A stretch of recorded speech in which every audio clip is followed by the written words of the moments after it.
on top of your pants, not underneath. They're not called undies. They're called ovaries. That's not nice. We're not going to call them ovaries. How are we going to sleep in this stuff? What's the go with the clothes? Hello, housemates. Hello, big brother. How much would you like this to be over? So much! Like right now, like so much. Well, housemates, it is my pleasure to inform you that as punishment for failing your 5th panic room task in a row, you will be sleeping in all of your clothes. What do you mean? Huh? What do you mean sleeping?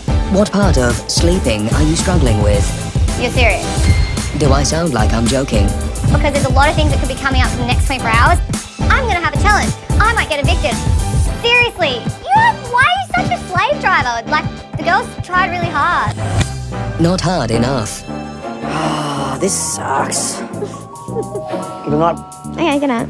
Good night, housemates.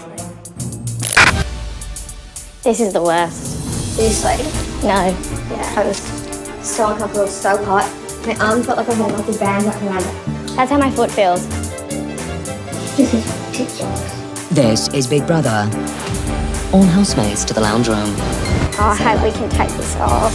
Housemates, well done on adhering to the punishment's dress code of formal, casual, cocktail, country club, white tie, lounge, sleeping, activewear. Although you didn't really have a choice. Very clever. You're a sick man. Well, housemates, after suffering all day and all night, Can you give us sweet, sweet words? Big Brother is ready to strip you bare. This punishment is a